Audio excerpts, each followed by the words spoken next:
느부갓네살은 예루살렘을 함락한 후에 한 달 후에 다시 성전과 왕궁과 모든 주택들, 고관들과 백성들의 주택을 다 파괴를 했습니다.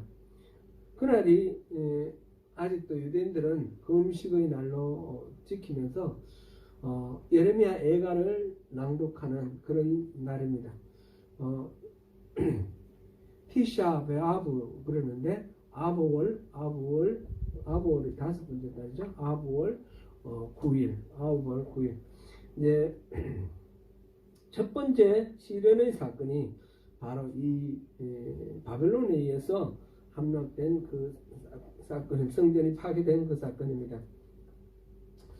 바벨론의 사령관 느부사라다는 살아남은 그 백성들 중에 일부는 포로로 끌고 가고 아무것도 가진 것이 없는 빈민들에게는 그 땅 포도원과 밭을 나눠주면서 그것을 경작하도록 그렇게 하였습니다. 그리고 그 유다 땅을 통치할 사람으로는 아히감의 아들 그달랴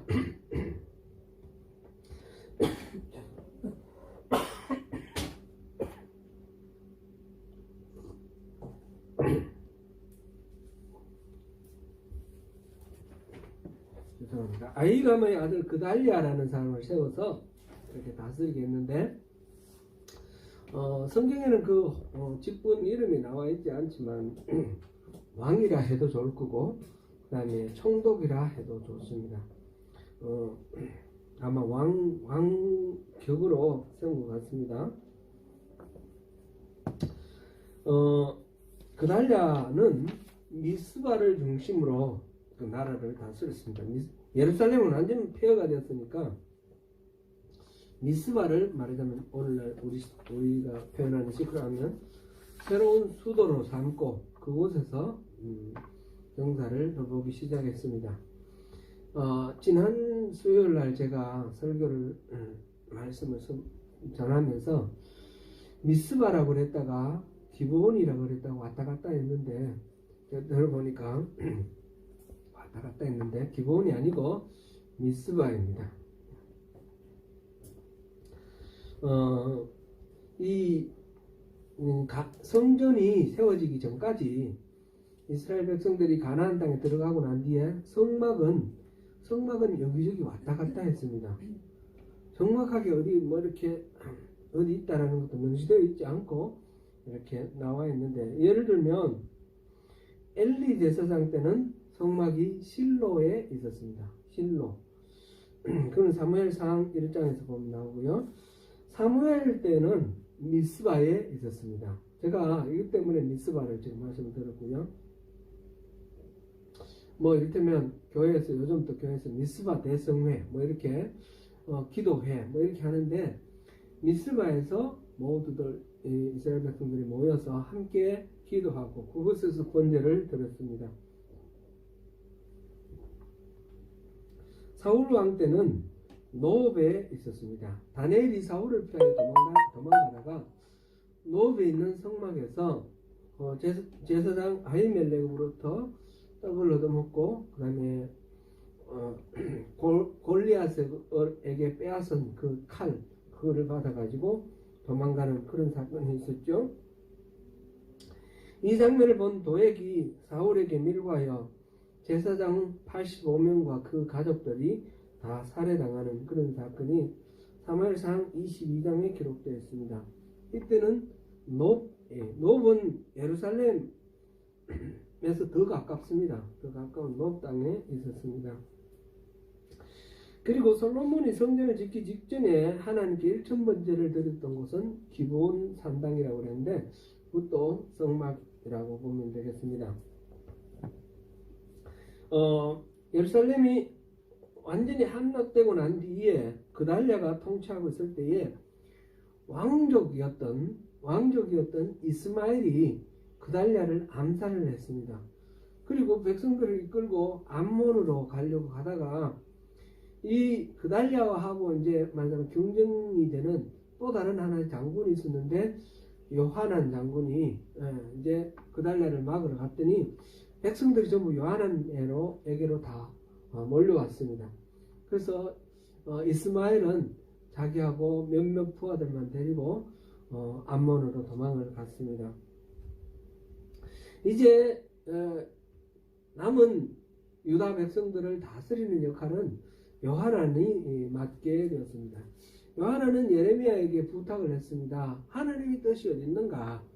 하나님 뜻이 우리에게 좋든지 나쁘든지 우리가 순종할 테니까 하나님 뜻을 좀 물어보고 알려달라고 그랬습니다. 예레미야가 열흘 동안 기도하고 열흘 후에 하나님 뜻을 전했는데 그것은 이 유다 땅을 떠나지 말라는 것이었습니다. 이 유다 땅을 떠나지 않으면 내가 징계를 했던 그것을 좀 마음을 누구로 뜨리겠다. 그래서 마음을 돌리겠다. 이들 남은 사람들을 통해서 이 땅을 회복시키려는 그런 마음을 이제 표현을 하셨습니다.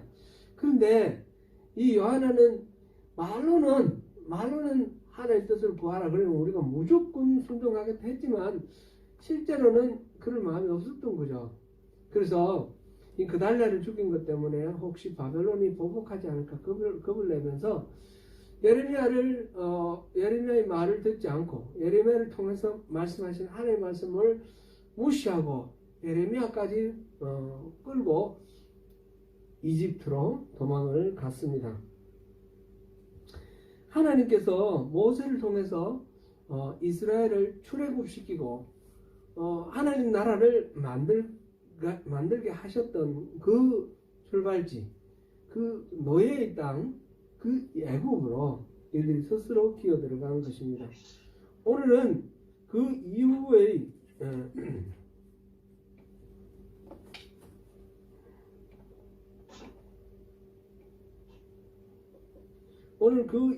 사건들에 대해서 이제 기록을 하고 있습니다. 계속 보고 그때의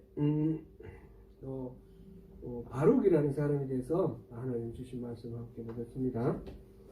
예레미야 43장 그 상반절 7절까지는 지난번에 봤고 8절부터 보면 애굽으로 피난 때가 떠나간 유다 공동체에 주신 하나님의 말씀이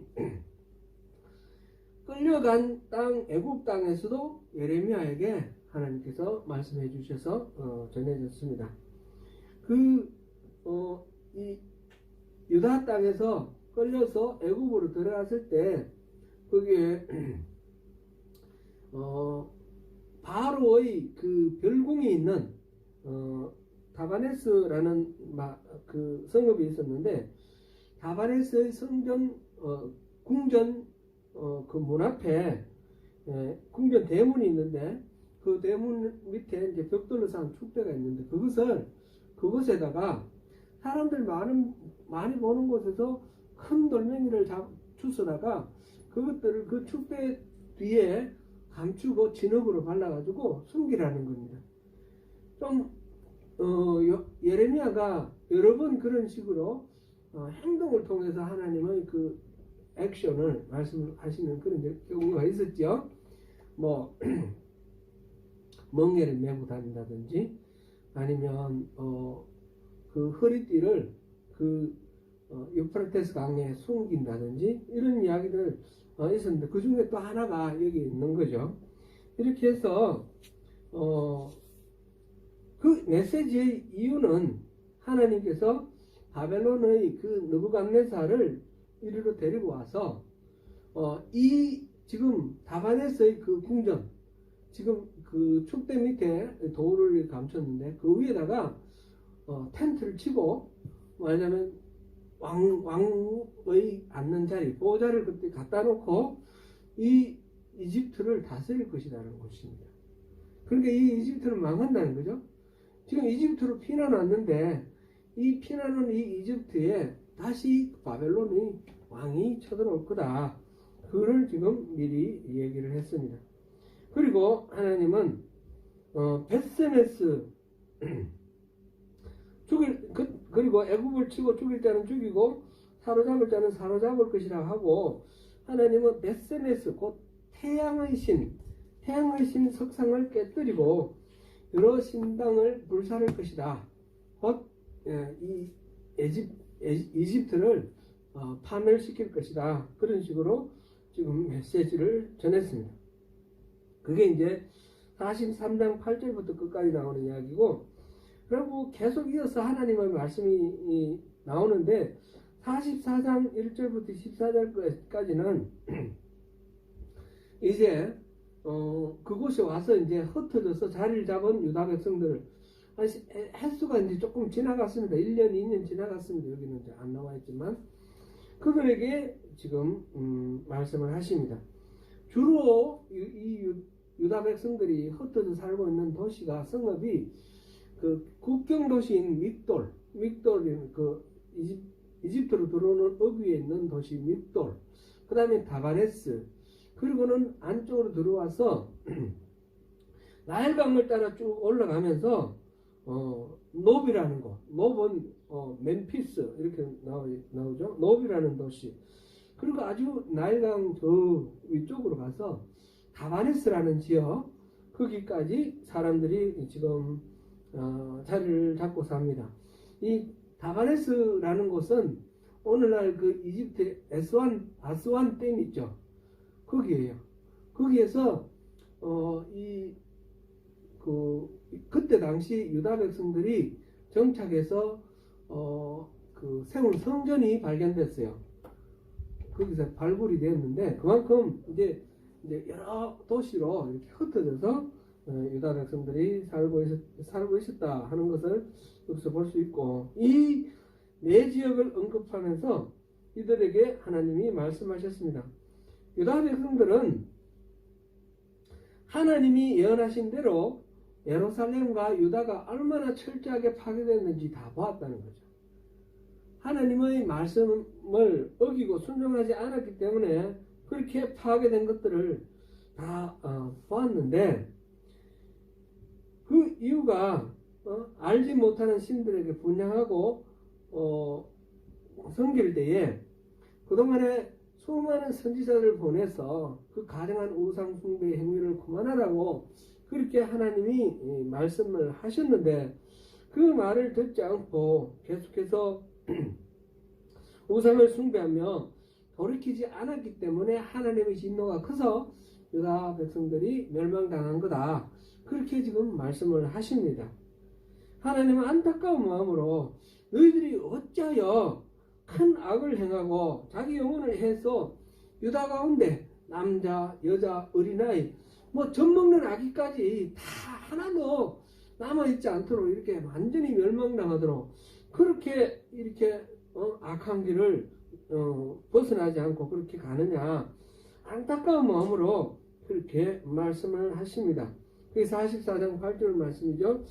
조상들의 악행으로 유다와 예루살렘이 파멸됐는데, 지금 애굽에 피난 갔으면 지금이라도 돌이키고 우상을 섬기는 마음을 버리고 하나님께로 돌아와야 되지 않겠느냐, 그런 말씀이죠.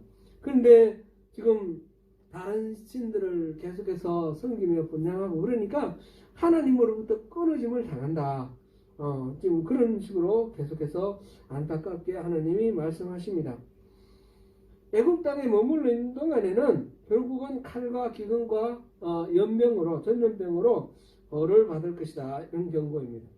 그게 이제 44장 1절부터 14절까지 말씀이고, 15절부터 19절까지는 이 예레미야를 통해서 주시는 하나님의 말씀에 대한 반응 중에 특별히 바드로스 사는 백성들이 보인 반응입니다. 바드로스는 나일강 상류에 있는 곳이라고 그랬죠. 근데 그 사람들이 뭐라고 그랬냐면, 우리는 이제 하나님 말씀 안 듣고 하늘의 여왕을 섬기겠다. 우리 예루살렘에서도 하늘의 여왕을 섬겼는데 그 하늘의 여왕을 섬기겠다. 그렇게 말합니다. 그러면서 한다는 얘기가, 하늘의 여왕을 섬기다가 그거를 중단해가지고 그때부터 나라가 기울기 시작했고 결국은 멸망당했다라는 거예요. 그들이 생각할 때는 요시야 왕의 종교개혁을 큰 문제로 삼고 있는 거예요. 요시야 왕은 그동안에 막 우상 숭배하는 것들을 다 혁파를 하고 새롭게 회복하려고 했는데, 그 요시야 왕 때문에 하늘의 여왕을 안 섬겨가지고 나라가 망했다 이렇게 말하는 겁니다. 그런데 거기에 대해서 예레미야는 바로 그 행위, 우상을 숭배하는 그 행위 때문에 나라가 망한 거다. 오늘과 같은 이런 비극은 바로 여호와께 범죄한 것 때문이다. 지금 같은 현상을 가지고 원인을 다르게 해석을 하는 겁니다. 이 바벨론에 있는 사람들은 하늘의 여왕을 안 섬겨서 우리가 망했다. 그리고 이 하나님이 예레미야를 통해서 하신 말씀은 그런 식으로 우상을 숭배했기 때문에 망한 거다. 그런 식으로 지금 이야기를 하고 있습니다. 24절부터 30절까지는 다시 하나님께서 애굽 땅의 전체에 있는 백성들에게 이제 말씀을 전합니다. 그 내용을 한마디로 말하자면 결론은 그렇습니다. 애굽 땅에 머물러 있으면 다 멸망당할 거라는 겁니다. 애굽에서 도망해서 유다로 돌아오는 사람은 살 거다. 그렇게 얘기를 하면서 마지막으로 바벨론이 시드기야를 잡아간 것처럼 여러분들이 안전할 거라고 생각하고 도망쳐온 이 이집트의 왕도 바벨론의 느부갓네살이 와서 그를 잡아갈 거다. 그렇게 이야기를 합니다. 이러한 이야기는 에스겔서에도 나옵니다. 에스겔서 30장 10절에서 19절 보면 하나님은 바벨론의 느부갓네살의 손으로 애굽을 치겠다 하는 그런 내용이 나옵니다. 역사적으로 봤을 때 실제로 이 예언은 어떤 식으로 이루어졌는가 보니까 주전 568년 그러니까 이 유다가 멸망한 지 한 20년 후에 바벨론의 느부갓네살이 애굽을 정복을 했습니다. 그래서 그때 호브라 왕에게 쳐들어가서 여러 사람을 죽이고 바벨론으로 사로잡아 갔습니다. 그래서 그 당시 이제 애굽 26왕조인데 애굽 26왕조는 그때 받은 타격으로 곱창진 나일강 하류 삼각지구 그리고 중류 여기서 쫓겨나가지고 더 북쪽으로 이렇게 쫓겨나고 외곽지로 쫓겨났습니다. 그래서 그때부터 그 다음에 이 이집트 왕조가 31왕조까지 있는데 그 이후에 그 왕조들은 거의 시들시들 영국만 이렇게 있습니다. 특별히 26왕조, 27왕조, 28왕조 때는 바벨론을 멸망시킨 페르시아의 캄비세스 2세가 그 이집트를 정복하고 이집트는 따로 왕이 없습니다. 그 페르시아가 직접 통치하는 그런 땅이 되었고요. 그 나중에 이제 헬라 알렉산더 대왕이 또 이 이집트를 정복하면서 그때부터는 이집트가 헬라화가 된 거죠. 그리스화. 그 알렉산더 대왕의 부하 중에 한 사람 포톨레마이오스라는 사람이 나중에 알렉산더 죽고 난 뒤에 이집트의 왕이 되어가지고 쭉 있다가 나중에 이제 로마에 의해서 정복당하는 거죠. 시저에 의해서 정복당하는 이렇게 마지막 바벨론의 이 공격을 느부갓네살의 공격을 받은 것이 이집트에게는 결정적인 타격이 되었고 그 로마에 정복받은 이후에는 이집트는 독립국가로 있지 않았습니다. 최근에 와서 독립할 때까지 계속해서 사라센 제국이라고 그러죠. 사라센 제국 또 터키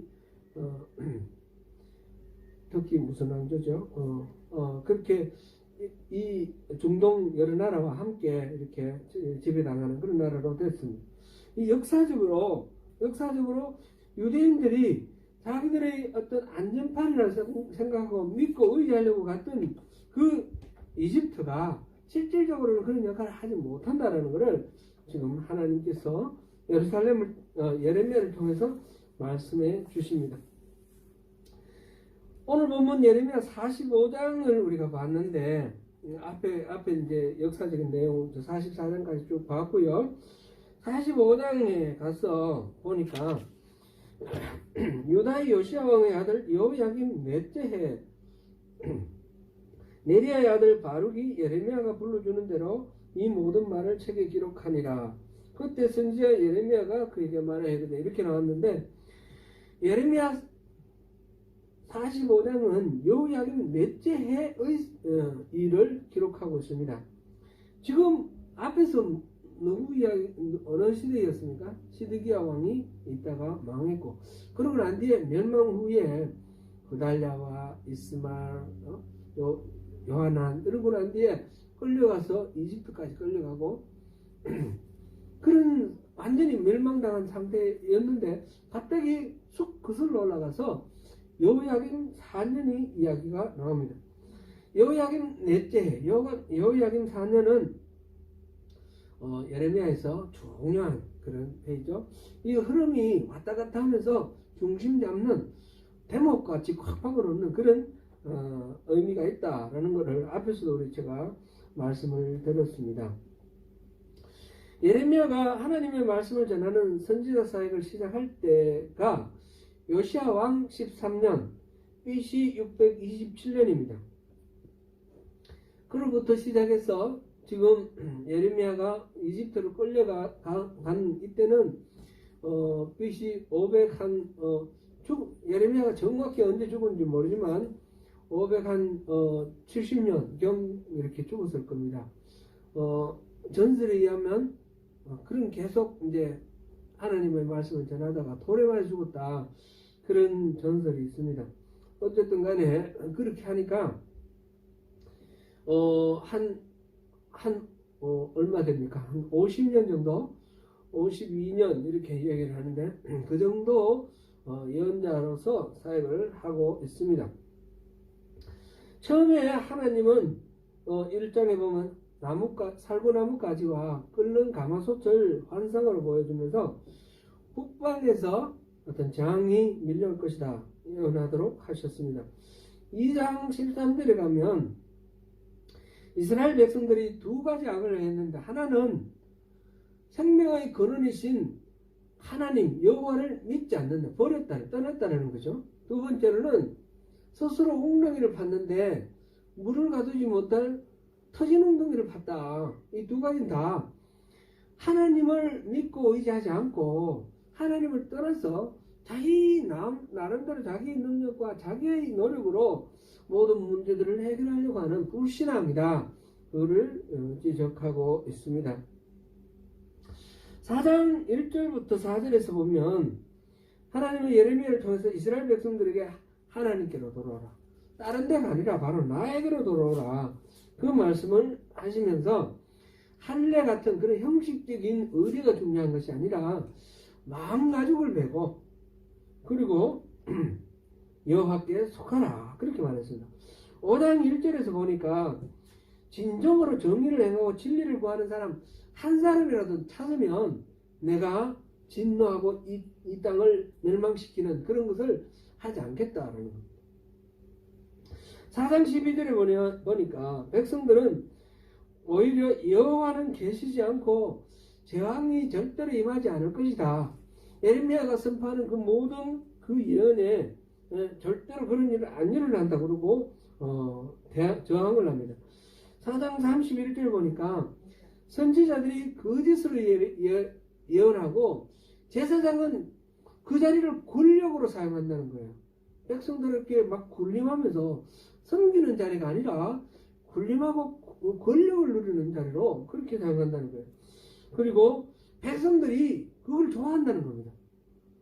그렇게 하면 오히려 자기들에게 더 마음의 위로가 되고 복이 된다. 오늘날 우리 신앙생활하고도 빗대어서도 우리가 충분히 그렇겠다 싶은 생각이 듭니다. 6장 10절에 보니까 심지어는 하나님의 말씀을 듣기 싫으니까 자신들에게 하는 욕으로 여긴다, 그렇게 나와 있으며 6장 20절에 보니까 그렇다고 해서 이 유다 백성들이 하나님을 영 안 섬겼다, 그런 뜻은 아닙니다. 성전에서 부지런히 제사를 지냅니다. 시바에서 유향을 수입해오고 먼 곳 인도에서 향품을 수입을 해와서 그 값비싼 재물을 하나님 앞에 바친다는 겁니다. 그렇게 겉으로 봤을 때 그럴듯하고 엄숙하고 이렇게 제사를 지냈는데도 하나님 거기에 대해서 뭐라고 말씀하십니까? 번제를 받지 않겠다, 그 희생 제물을 달게 여기지 않겠다, 그런 말씀하셔요. 7장에 가면 예레미야가 성전 앞에서 한 설교가 기록되어 있는데 이 집이 여호와의 성전이다 하는 거짓말을 믿지 말라 그런 설교를 합니다. 6월절 날 사람들이 막 이제 디아스포라 흩어진 사람들이 성전에 와서 예배하려고 그러는데 이 성전이라고 하는 것은 다 거짓말이라는 거예요. 왜 그렇습니까? 하나님이 이미 떠나셨으니까. 하나님이 이곳에서 백성들을 만나주시겠다고 했던 약속을 거두고 하나님 떠나셨기 때문에 이건 그냥 빈집이라는 거죠. 그냥 빌딩, 의미 없는 빌딩입니다. 이제 그게 쭉 이어집니다. 이 성전 설교가 26장에 보니까 그게 여호야김이 다스리기 시작한 무렵이다 그랬습니다. 그래서 25장으로 도로 꾹 올라가면 25장에서 여호야김 넷째 해 곧 바벨론 왕 느부갓네살 원년에 하나님이 말씀하셨는데 이해가 바로 BC 605년이죠. 그동안 23년 동안 BC 627년부터 계속해서 사역을 했으니까 23년 동안 이제 사역을 했는데 이 예레미야에게 하나님께서 부지런히 꾸준히 말씀을 하셨습니다. 그러나 이스라엘은 순종하지 않고 귀를 기울여 듣지 않으므로 북방에 있는 바벨론 그 느부갓네살 왕을 불러다가 이 나라를 쳐서 멸망시키겠다 하는 말씀을 25장에서 하십니다. 그러면서 하시는 말씀이 70년 동안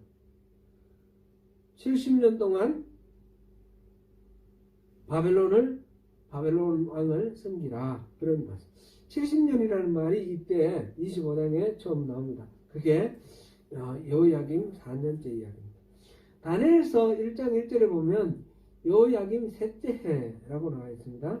셋째 해 바벨론의 느부갓네살이 예루살렘을 에워쌌을 때에 여호야김 왕과 그 다음에 성전의 그릇들을 그들의 손에 넘기고 왕족과 귀족들의 자제들을 끌고 갔다. 이런 기록이 나와 있는데 바로 다니엘을 포함해서 다니엘의 친구들 포로로 끌려간 거죠. 이거는 여호야김 셋째 해가 아니라 여호야김 넷째 해로 보는 것이 맞겠죠.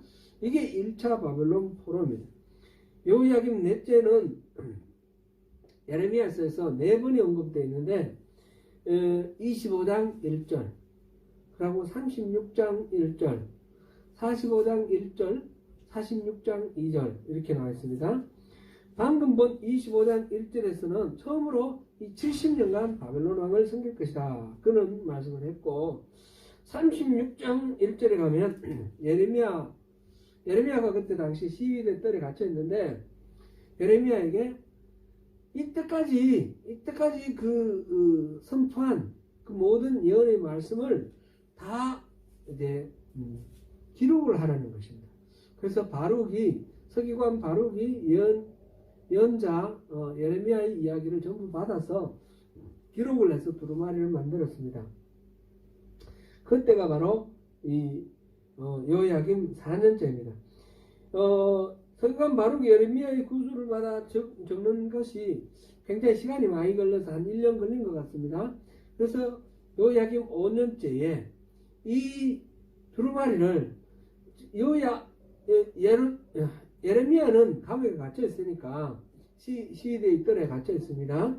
그러니까 이 바룩이 그걸 들고 가서 성전 세문 앞에서 그 바깥에 이제 많은 예루살렘 시민들이 듣는 데서 이걸 낭독을 했습니다.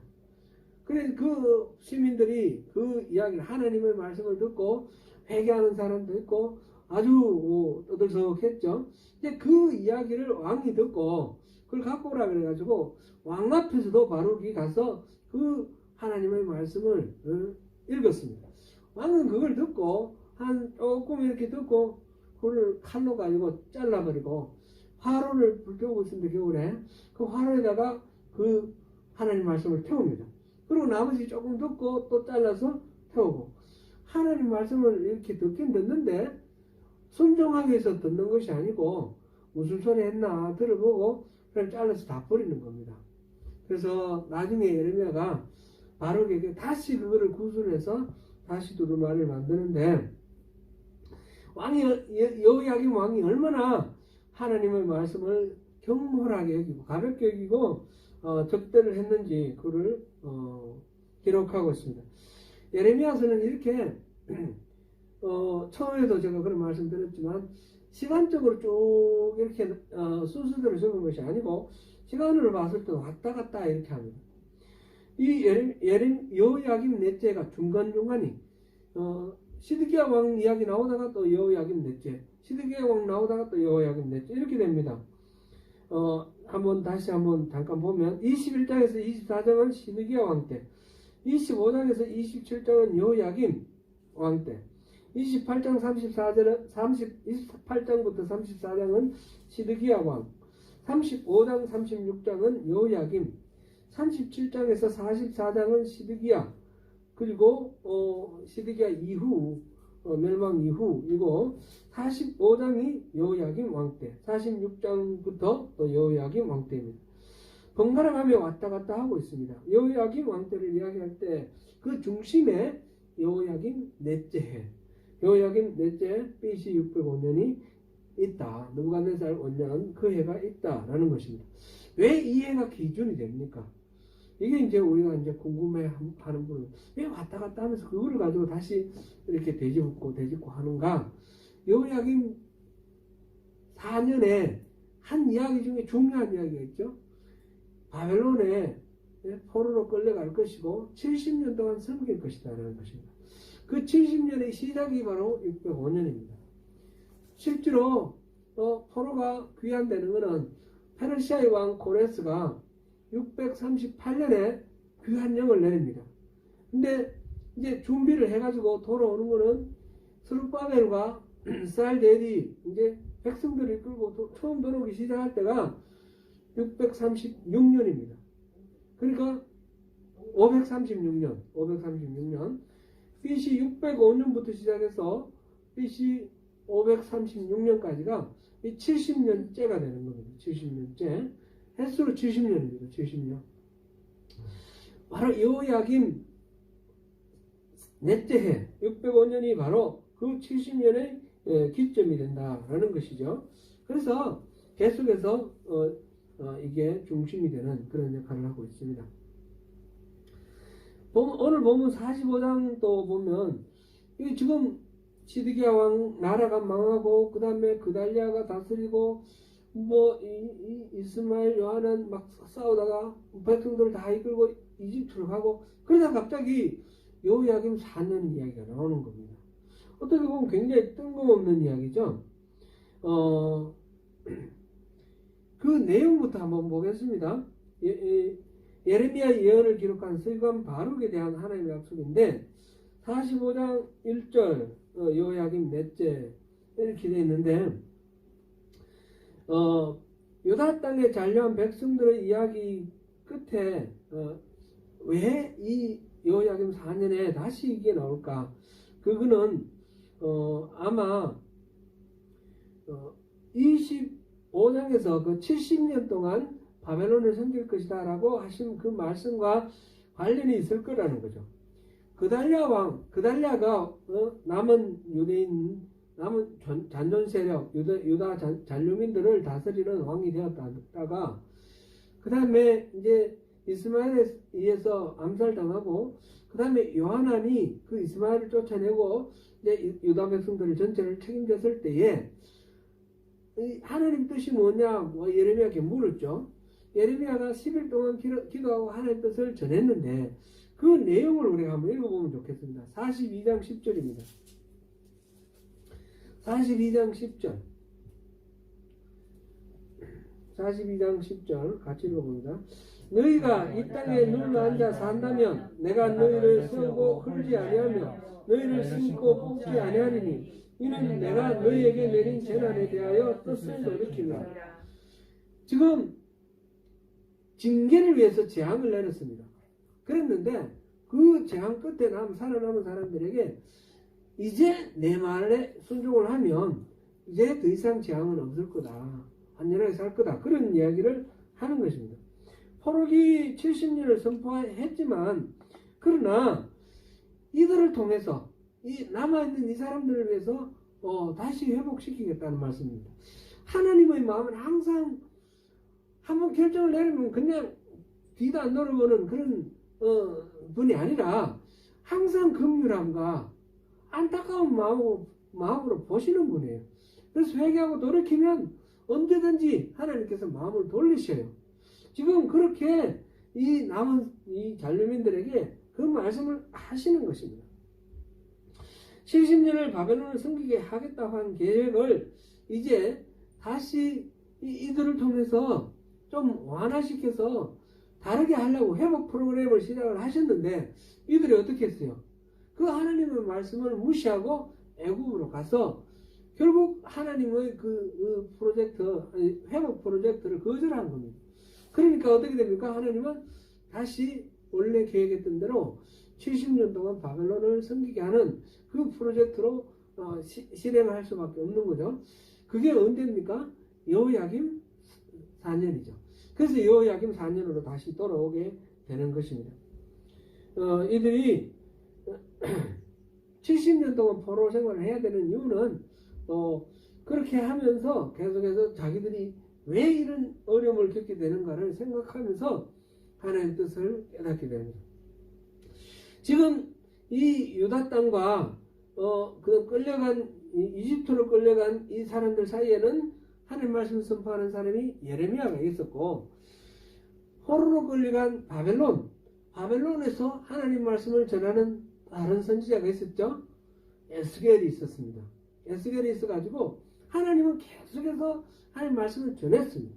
그래서 그 말씀을 듣고 이 사람들이 돌이켜서 하나님이 원래 계획하셨던 대로 이 사람들을 다시 새롭게 해서 포로로 끌려가서 바벨론에서 새로워져서 다시 돌아와서 이 유다를 다시 하나님의 나라를 다시 세우겠다는 그런 하나님의 계획대로 그렇게 가게 되었습니다. 46장부터 51장까지는 이집트에서부터 시작해서 암몬이나 모압이나 이런 블레셋이나 여러 나라, 이 유다 주변에 있는 여러 나라들, 마지막에는 바벨론이 나오는데 바벨론까지 이 열방을 향한 하나님의 말씀이 이렇게 쭉 나왔는데 그게 언제 선포되었느냐? 여호야김 4년에 선포되었다는 겁니다. 여호야김 4년에 이 유다가 망하고 바벨론을 섬기게 될 거다라는 그것이 선포된과 동시에 모든 주변에 있는 나라들이 앞으로 어떻게 될 거다 다 선포되었습니다. 그때에 바벨론에 대해서도 말씀을 하셨습니다. 그 당시 바벨론은 느부갓네살이 왕이 되었죠. 느부갓네살의 아버지 나부콜라살부터 시작해서 이 바벨론이 제국을 이루고 느부갓네살이 최고로 강해져 가지고 그때까지 이제 아수르의 잔존 세력이 남아있었는데 아수르를 완전히 없애버리고 애국까지 쳐들어가서 애국을 굴복시키고 이렇게 느부갓네살이 이렇게 막 떠오르는 별이죠. 떠오르는 별. 그리고 이 유다 땅을 결국 느부갓네살에 의해서 멸망시키는. 그런데 그때 동시에 이 바벨론은 멸망당할 거라는 것도 하나님께서 말씀하셔요. 이거는 어디까지나 유다를 다루기 위한 하나님의 방망이로 하나님의 그 철퇴로 이 바벨론을 사용하시는 것이고, 바벨론은 결국은 하나님을 대적하는 그런 일을 하기 때문에 이 바벨론도 망한다. 그게 지금 46장에서 51장 사이에 나오는 이야기입니다. 그 모든 이야기들의 스토리의 출발점이 어디입니까? 여호야김 4년입니다. 그래서 오늘 여호야김 4년이 뜬금없이 들어와 있습니다. 그리고 그 여호야김 4년이 뜬금없이 들어와 있으면서 다른 누구가 아니라 바룩에게 하나님이 주시는 말씀이라는 것을 우리가 보면서 그 내용을 한번 보면 좋겠습니다. 바룩은 어떤 사람입니까? 예레미야가 감옥에 갇혀 있을 때, 그래서 성전에 출입할 수 없게 되어 금지당했을 때 이 하나님이 주신 예레미야의 그 예언을 사람들에게 전달하는 역할을 했던 사람입니다. 그게 36장에 나와 있었죠. 예레미야의 메시지는 바룩이 기록하고 선포했는데 바룩은 자신이 기록한 그 메시지로 인하여 너무너무 마음 아프고 슬펐습니다. 오늘 본문을 한번 보겠습니다. 3절 읽어봅니다. 내가 일찍이 말하기를 바로다 여호와께서 나의 고통에 슬픔을 다하셨으니 나는 나의 탄식으로 피곤하여 평안을 찾지 못하도다.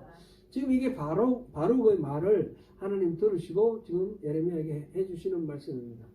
바룩의 심정이 이렇다는 거죠. 지금 선포해야 될 그 말씀의 내용이 뭡니까? 우상을 숭배하고 하나님 말씀 듣지 않기 때문에 다 망한다는 것입니다. 칼과 전쟁과 그 전염병과 기근, 칼과 기근과 전염병 이렇게 표현되어 있죠. 그것에 의해서 이 많은 사람들이 죽게 되는 거죠. 수많은 사람이 죽게 되고 예레미야 예가를 보면 그 상황이 적나라하게 기록되어 있는데 먹을 게 없어서 자식도 잡아먹는 정도로 그렇게 참혹하게 그런 비참한 그런 상황을 겪으면서 나라가 망하는 것입니다. 그런 이야기를 전하는 이 예레미야의 예언도 그렇지만 그것을 백성들에게 또 전달하는 바룩의 마음도 찢어질 것 같습니다. 고통스럽습니다. 사실 이 바룩의 입장에서도 그런 것은 별로 반갑지 않은 일이었을지도 모릅니다. 바룩은 원래 명문가 출신입니다. 그의 조부 마세야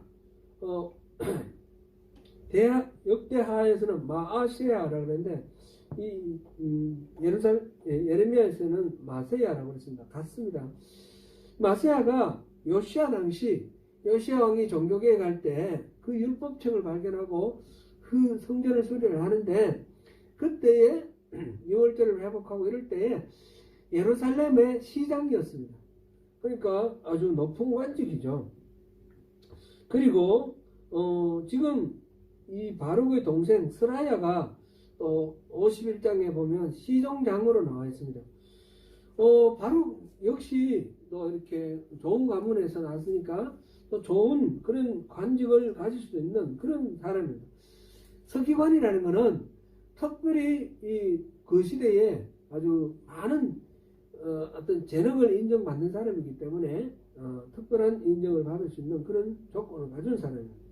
그러나 그는 그 주어진 임무, 예레미야의 예언을 기록하고 낭독하는 일, 그거 엄청나게 고통스러운 일이었는데 그리고 그 때문에 같이 막 도망도 가고 숨기도 하고 막 이렇게 핍박도 받는데 그런 일을 기꺼이 할 수 있었습니다.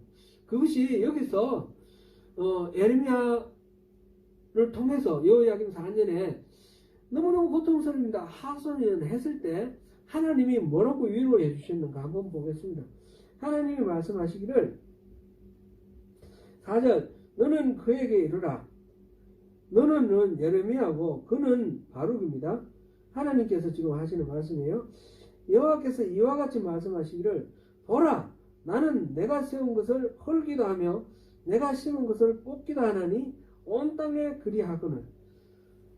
지금 하나님 말씀은 지금 이렇게 번역해 놓으니까 무슨 말인지 잘 모르겠어요. 별로 무슨 뜻인지 잘 감이 안 오는데 야 한번 생각해 봐라. 그 예루살렘 누가 만들었냐? 내가 만들었다. 이스라엘 백성 누가 만들었냐? 누가 뽑았냐? 내가 만들고 내가 뽑은 거 아니냐? 내가 뽑고 내가 만드는 이 백성들을 내가 죽여야 되고 내가 이거 무너뜨려야 되는데 내 마음이 어떻겠냐? 바로가 네가 마음 아프지. 근데 내 마음은 네 마음 100배 1000배 더 아프단다. 지금 하나님이 그렇게 말씀하시는 거예요. 재앙을 내리는 하나님 마음이 너무너무 안타깝고 막 아프다는 사실을 알게 되는 순간 바룩은 그 고통 속에서 이제 벗어나게 되는 거죠. 온전히 벗어나지는 못하지만 하나님의 마음을 이해를 하니까 하나님이 이들을 미워해서 저주하는 것이 아니고 이들이 하나님께서 이들을 그냥 재앙을 내리는 것이 아니고 이들을 회복하기 위해서 하나님은 가슴 찢는 마음으로 이들에게 징계하시는구나. 그 하나님의 통렬하신 마음을 알게 되었다는 거죠. 그러면서 바룩에게 하나님 하신 말씀은 네가 가는 곳마다 내가 노량물처럼 너에게 생명을 주겠다. 나를 믿고 이렇게 네 할 일을 해라. 그러면서 앞에 한 가지 더 말씀하셨어요. 그게 큰일 하려고 하지 마라. 큰일 하려고 하지 말고 그냥 소박하게 네게 맡겨진 일을 하라. 지금 백성들을 바라보니까 이거 이렇게 놔두면 안 될 것 같고 자기가 뭔가 큰 일을 해야 될 것 같은 그런 조바심이 막 나는데 큰일 하려고 하지 말고 네가 예레미야로부터 그 나의 이야기 하나님의 말씀을 구술을 잘 해가지고 이걸 기록을 남기고 전하라 라는 그런 말씀입니다. 그 다니엘서를 보면 다니엘이 어느 날 예레미야의 그 기록을 읽다가 하나님께서 70년 동안 이 바벨론을 포로로 생활하고 돌아가게 해줄 것이다 라는 약속의 말씀을 읽습니다. 바로 이 예레미야의 말씀을 기록한 바룩의 이 기록이 있었기 때문에 그 다니엘이 그걸 봤겠죠. 그뿐 아니라 많은 이스라엘 사람들이 계속해서 그 예레미야의 그 말씀을 하나님이 주신 예레미야를 통해 주신 말씀을 하나님의 말씀을 들을 수 있게 된 것은 바로 바룩이 정리해서 기록했기 때문입니다. 오늘 우리가 이 예레미야서를 읽을 수 있는 것도 바로 바룩이 정리해서 기록했기 때문이라는 것입니다. 그래서 한편으로는 바룩은 설교관으로서 그냥 보조자인 것 같은데 그게 아니라 예레미야는 선포하는 예언자고 바룩은 기록하는 예언자예요. 그러니까 큰 것 딴 것 따지지 말고 너에게 주어진 소임을 충실히 다하면 하나님께서 바라시는 그 역할들을 다하면 그것으로 충분하다. 그런 말씀을 주십니다. 바룩에 대한 이 위로와 약속을 통해서 우리가 하나님의 일을 섬길 때에 어떻게 해야 할지 하나님이 우리를 향해 기대하시는 바가 무엇인지를 우리가 충분히 읽을 수 있습니다. 사랑하는 성도 여러분, 모든 일을 주관하시는 하나님의 그 주권을 인정하시고 오늘 우리를 불러주시는 부르심에 성실하게 소박하지만 성실하게 임함으로써 우리를 위해 예배하신 하나님의 복을 다 누리시는 저와 여러분 되시기를 축원합니다.